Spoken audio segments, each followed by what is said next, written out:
Hey, what's up YouTube? Just wanted to make a video about a project I'm going to be starting.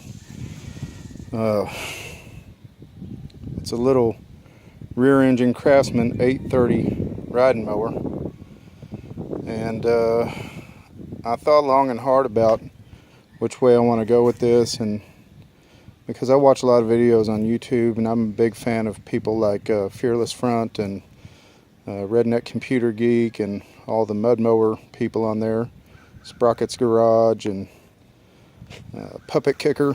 And anyway, I don't want to do that. I don't want to make a go-kart or a toy out of this.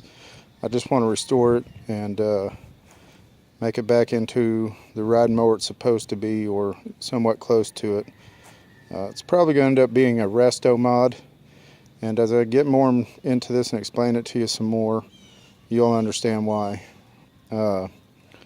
You can see Old Reliable back there behind. I just got through making a video about it. It's on engine number 5, and I know you guys probably laughed when I said Old Reliable, but as far as the engine is concerned in that thing, that's been the only issue. All the rest of that, the running gear, the cutting, the deck, and all of that stuff, I mean, you can't kill that thing. So just keeping engines in it. That mower's outlasted 5 engines so far. So, or I'm sorry, 4 engines. It's on engine number 5, and so that kind of brings me to this one. Every time I fix that mower, I feel like I'm just putting a band-aid on a gunshot wound, and because what I really want to do is just tear it all down, bolt by bolt, nut by nut, and just restore the whole thing, that Craftsman LT1000. And because every time I change the motor on it, I find something else wrong with it, and so it really just needs the attention.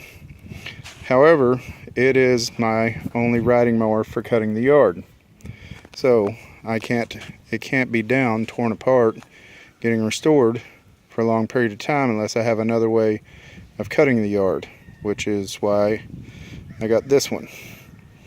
And so to tell you all a little bit about this one, obviously I'm a big fan of Craftsman, and also I'm a big fan of vintage, old-fashioned stuff. And I haven't really researched it to find out the year it was manufactured, and if anybody knows, please let me know. But you know, I just love the way it's all metal, it's all steel, and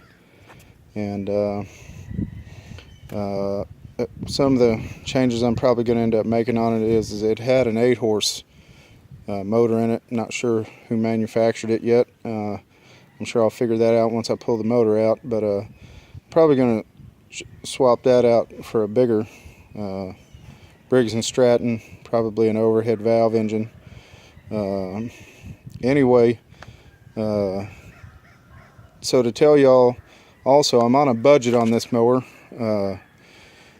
Originally wanted to buy a brand new mower, but I can't afford a brand new mower, so I said, well, then I'm going to build me a brand new mower, and so that's what I'm looking to do with this, except for try to be as budget friendly as possible. So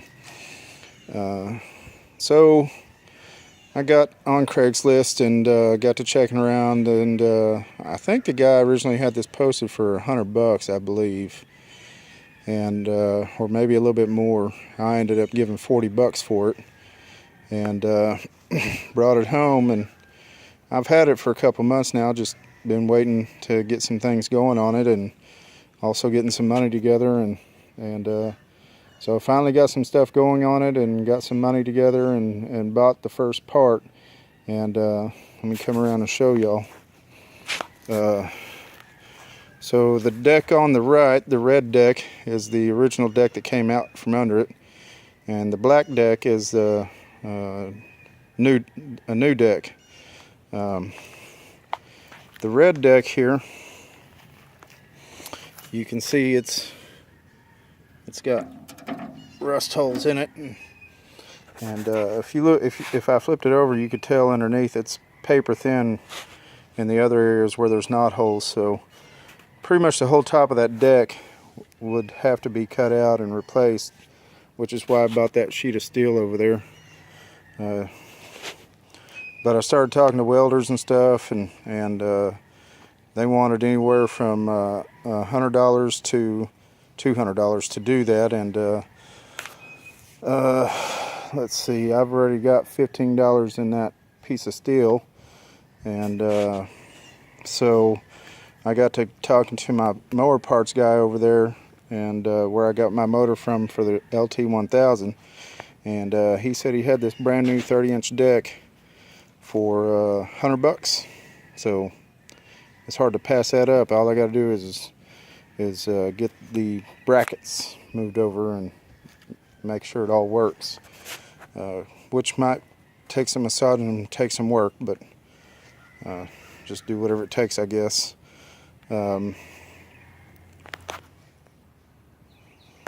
So I think that pretty much covers the deck.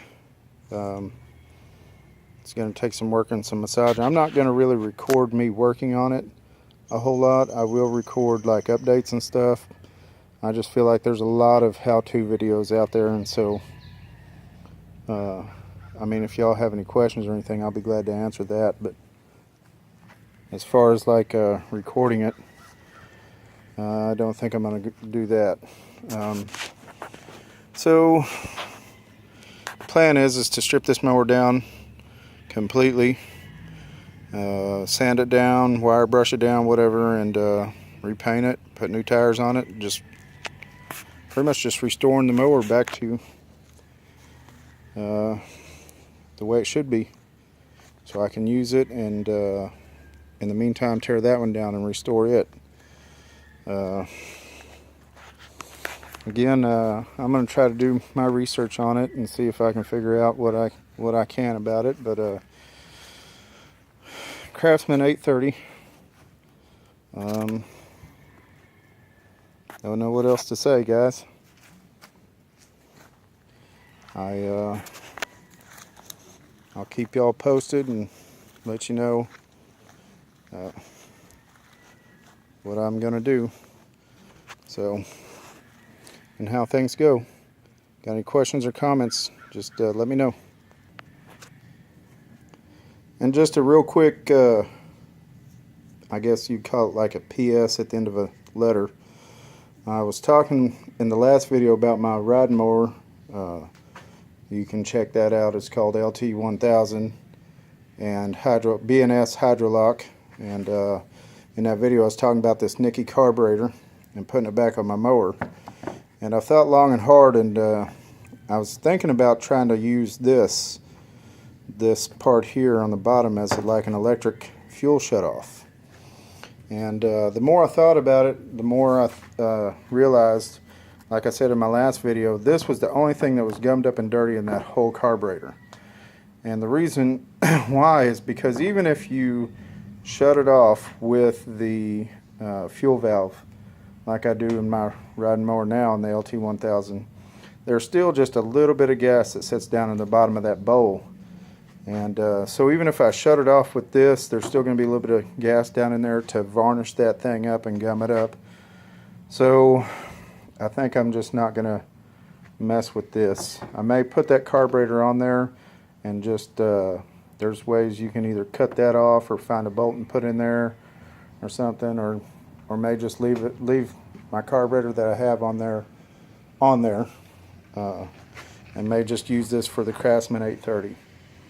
I don't know yet, but anyway, so I was going to do a video about it and putting it on my mower and using it as electric cutoff, but again, like I said, I just know that gas that sits down in there is going to gum that up and varnish it up, and it'll be sticking again like it was when I pulled it off. So anyway, that's pretty much all I got for now, and I'll keep you guys posted and try to make videos of updates and stuff. And if you got any questions, just let me know. Thank you. Bye.